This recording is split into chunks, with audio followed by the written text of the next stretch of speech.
કે વગર માગે દેવ આલે ને એ તમે નહીં, તમારું કુટુંબ નહીં, તમારું સમાજ નહીં, તમારી દુનિયા જોતી રહી જાય કે આને માતાની કૃપા જબરી થઈ. આજે નવા આયેલા હોય એમને દરેકને કહીશ કે મારું પ્રવચન ચાલતું હોય તો ઊભું થવાની મનાઈ છે.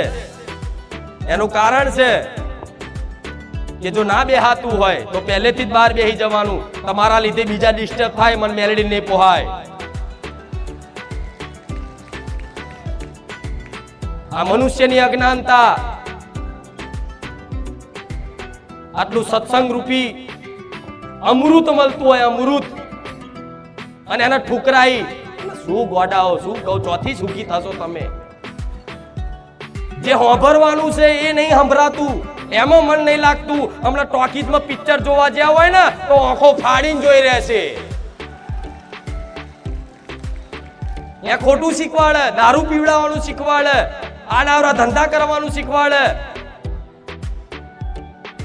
સંસ્કારથી દૂર કરે તો એમ મજા આવે, આનંદથી બેહી રહે. આ મનુષ્યની દુર્દશા છે, એટલે તમે દુખી છો. પણ ક્યાં આવી સતવાણી સાંભળવા મળતું હોય ને તેનો અનાદર કરે. વડા આજ અસલ વાતો છે અને આજ અસલ અમૃત છે. તમે દુનિયામાં ફરી આવો, પણ જો આ વાતો સિવાય તમને કોઈ સુખી કરી બતાવો મને મેલડીને કહેતો જાઓ. સત્ય છે ને, પણ આ મફતમાં મળે છે તો કદર નહીં માણસો.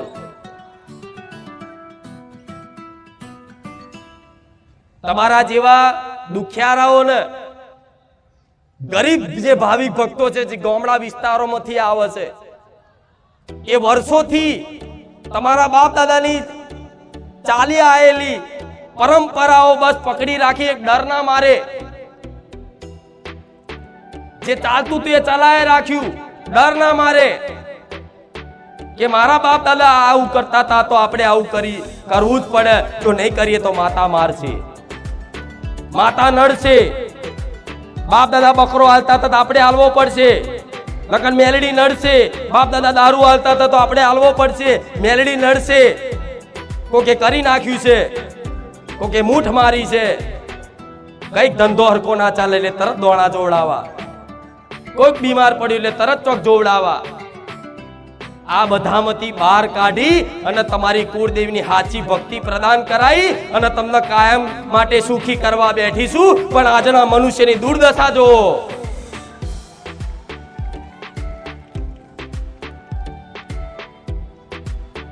એમને એમ સુખી ના થવાય. અને એવી આશા રાખતા હોય ને કે મારી આશીર્વાદ આલ દો, સુખી કર દો કાયમ માટે, તો મારા આશીર્વાદમાં, મારા હાથમાં કોઈ એવું જાદુ નહીં. હું જાહેરમાં કહું છું, એવું કોઈ મારામાં જાદુ નહીં કે હાથ મેલીને બધા દુઃખ જતા રહ્યા.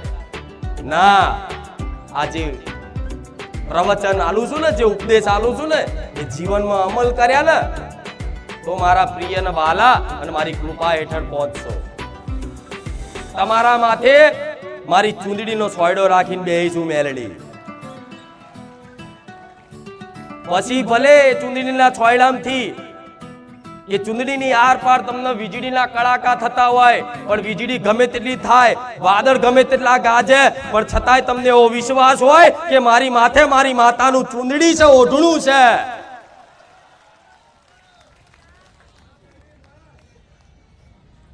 એવા છે ને દુઃખના પહાડ ને તમારા જીવનમાં તૂટી પડ્યા છે. જાઓ, લઈ આવો આશરો સંસારનો, લઈ આવો તમારો કુટુંબનો આશરો, તમારા સમાજને અમારું દુઃખ મટાડી દે. અરે દુખી થશો ને તો હગો ભાઈ પૂછવા નહીં આવે, હગો બાપ નહીં પૂછે. હગી માય તે દુખી થશે પણ એ તમારું દુઃખ નહીં દૂર કરી શકે. એ તો મારા જેવું ધર્મ હશે ને એ જ તમને કાયમ માટે સુખી કરી શકશે. નહીં તો આ સંસારમાં ફરો, ભીખ માગો, ભીખ નહીં આલે. આજની દુનિયા એવી છે. કદાચ તમારી દરિદ્રતા, તમારી ગરીબી એવી, તમારી મજબૂરી એવી હશે, કદાચ ભીખ માંગવાનો દાડો આવે. હું માતા તો એવી ઈચ્છું છું કે મારા ધામમાં બેઠેલા મને જેટલા મોન છે એના ભગવાન ક્યારેય તે એના ઘેર અન્નનો દોણો અને ધન ક્યારેય ખૂટવા ના દે એવી કામના કરું. પણ એક દાખલો આલું છું, કદાચ કોઈ કર્મો અનુસાર, પ્રારબ્ધ અનુસાર, વિધિના લેખ અનુસાર કદાચ ગરીબી હોય અને કદી ભીખ માંગવાનું કદાચ સમય આવ્યો હોય તો આજની દુનિયા એવી છે, કદાચ કોઈ ભીખ માંગે ને હાથ બાબો કે મારે ખાવું છે તો એને તે ભીખ તો હાલે, 5 રૂપિયા 10 રૂપિયા તો હાલે, પણ જોડે સલાહ હાલે, સોની મોની કોમ ધંધો કર, તાલાવ તો ચેટલો ઠપકો હાલે, જોડે ફોટો પડાવીને બતાવ, બધું ચેટલું. પણ એવી ભિખારી જેવી કળા તમને આવડી જાય ને માં આગળ, તો માતા એવું કહીશ કે માં આગળ હાથ લોબો કરો, ખોરો પોથરો ને તો માના એક હાથ નહીં, 2 હાથ નહીં, 10 હાથ નહીં, હજારો હાથ છે.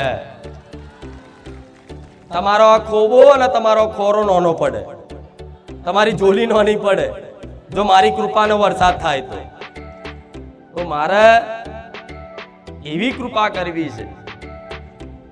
પણ મોનો મારી વાતનો મોનો, વિશ્વાસ રાખો, મારી વાતનો વિશ્વાસ રાખો.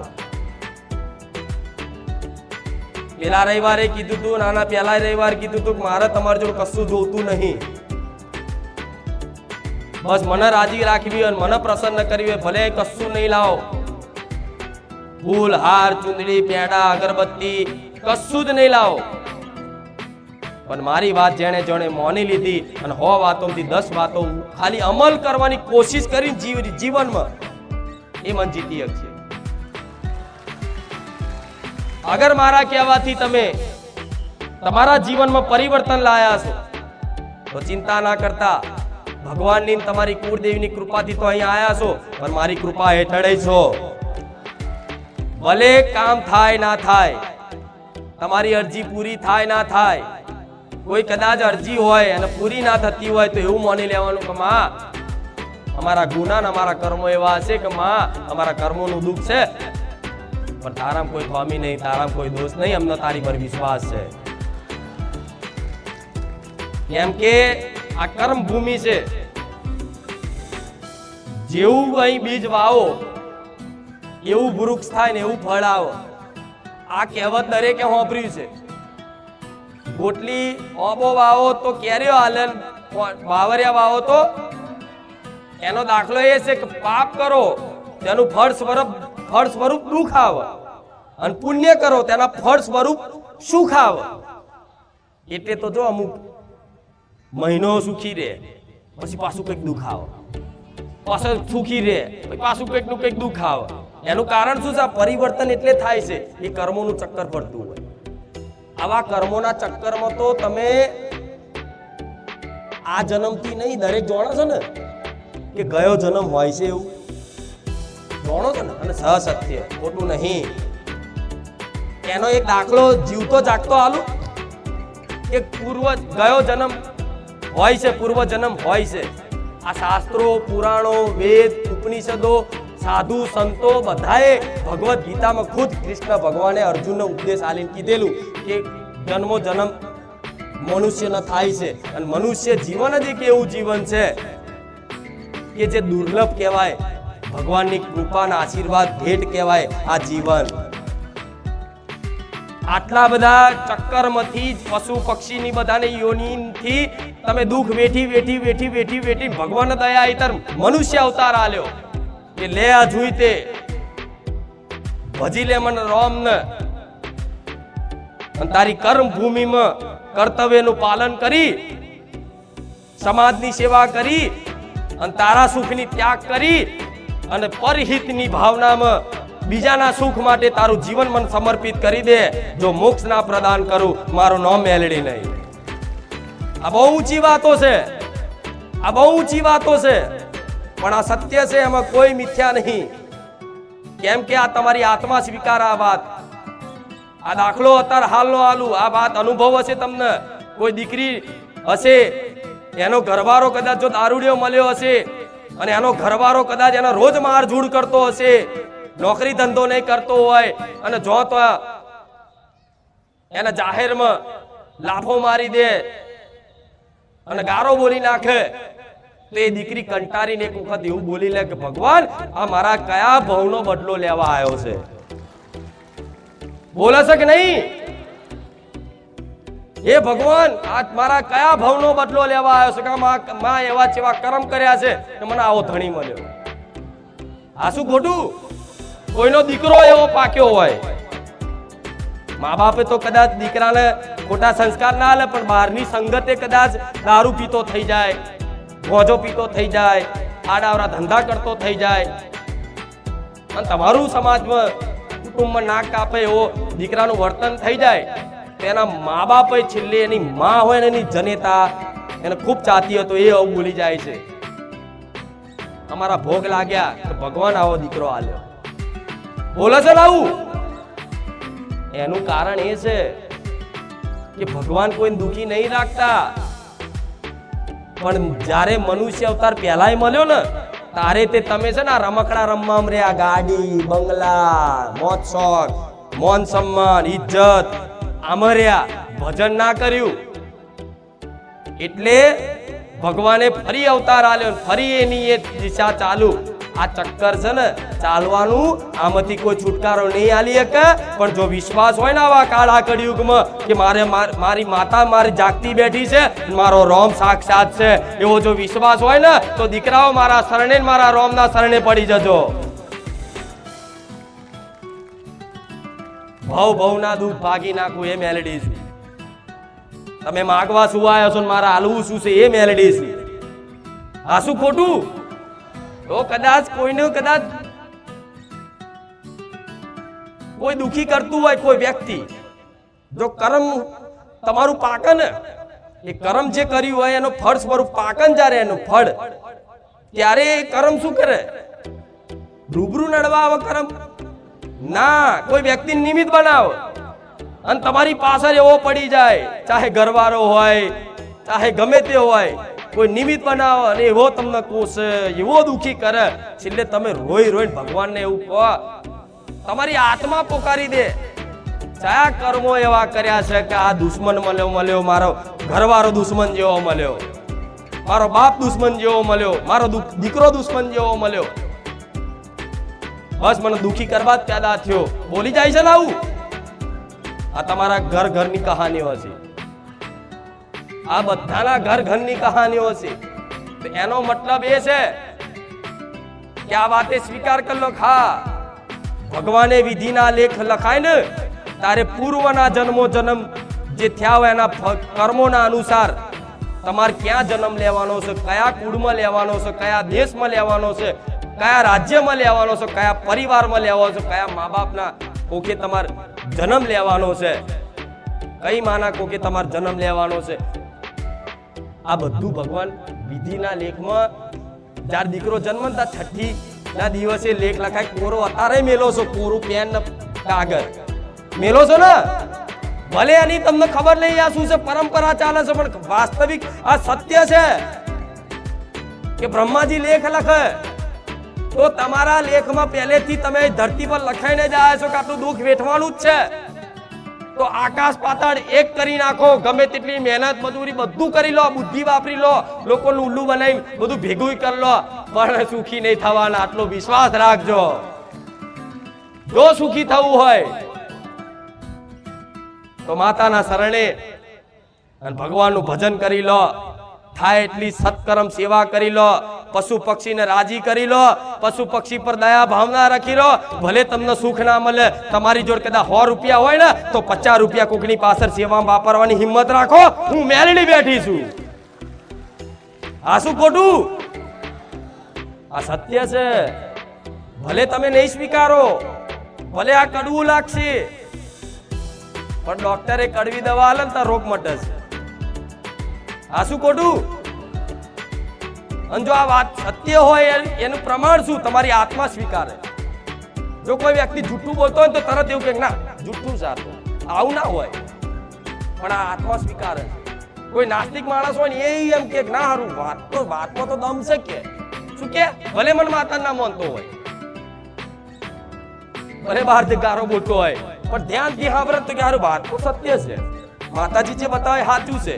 તો અમુક આટલો બાળ નાનો દીકરો હોય છે, કઈક મા બાપ લઈને આવે છે, કોઈને નાનપણથી કિડની નહીં હોતી, કોઈને પેટમાં ગાંઠ હોય છે, આટલા નાના બાળને વર્ષના 5 વર્ષના કોઈ બોલાતું મૂંગા હોય, કોઈ બેરા હોય, કોઈ આંખે દેખાતું ના, એવું છે સમાજમાં. અહીં ઘણા લઈને આવે છે. અને તો કહું મારા ભગવાન મારો રામ જેના આંખો ના હોય ને એને આંખો પ્રદાન કરે, જેને સંભળાતું ના હોય એને સંભળાતું કરી આલે, જેને બોલાતું ના હોય એને ભગવાન બોલતો કરી આલે, એવી મારી કામના છે, ભગવાનને પ્રાર્થના છે. પણ વિચારો, જો આ જન્મના કર્મો નડતા હોય માણસને, તો આટલા દીકરાએ શું ખોટું કર્યું હોય તેના ભોગવવું પડે. વિચારો તમે, શું ભગવાન એટલા નિર્દય છે કે આટલા બાળને એવા દુખી રાખે, આટલા બાળને ગોંઠ થાય, કેન્સર થાય, મગજનું કેન્સર, બોબડા હોય, બેરા હોય, અપંગ હોય, વિકલાંગ હોય, તો શું ભગવાન એટલા નિર્દય છે? ભગવાન એટલે અખિલ બ્રહ્માંડના નાથ છે. એ તો અનાથોનાય નાથ છે, એ અનાથોનાય નાથ છે ને. તો ભગવાન કોઈને એટલા નિષ્ઠુર છે? માતા કે ભગવાન એટલા નિર્દય નથી કે આટલા દીકરાને આવો રોગ અને આવી પીડા મૂકે? તો તમારે માની લેવાનું કે આ જે જીવ છે એ આવતા જન્મનું કોઈ પણ કર્મ લઈ અને વિધાતાના લેખમાં આ રોગની પીડા, આ પ્રારબ્ધ લઈને તમારા ઘેર જન્મ્યો છે. અને જે મા બાપને એ દુખી કરવા માટે, એ કર્મ એને દુઃખ આલવા માટે તૈયાર થયો છે ને, એ જ મા બાપના ઘેર આવા દીકરાનો કોઈ જન્મ થાય અને આખી જિંદગી એ મા બાપને એની ઘેર બેઠા સેવા કરવી, જોવો છો ને આવું, તો તમારે સમજી લેવાનું કે પૂર્વ જન્મનું કંઈક નું કંઈક લેણું છે. તારે ભગવાન આ લેણામથી મુક્ત કરવા માટે અમને આપ્યું છે. હસતા હસતા સ્વીકાર કરો, તારે મારો રામ રાજી થાય છે. જ્યારે સ્વીકાર કરવાની જગ્યાએ તમે શું કરો છો? વિરોધ કરો છો. પણ આ સત્ય છે કે નહીં? તમારી અંતરાત્માને પૂછજો. જો તમારું દુઃખ વેઠવાનું લખ્યું હશે કર્મોમાં, આ વાત સ્વીકારે, એનું કામ છે અહીંયા. પછી થોડા દાડા ભક્તિ કરે, આરતીઓ કરે, ઘંટડીઓ વગાડે, નારિયેળો વધેરે અને દાડા ગણે, હજુ સારું નહીં થયું, હજુ સારું નહીં થયું, તો એવાને કહીશ કે ઘેર રે બાપા,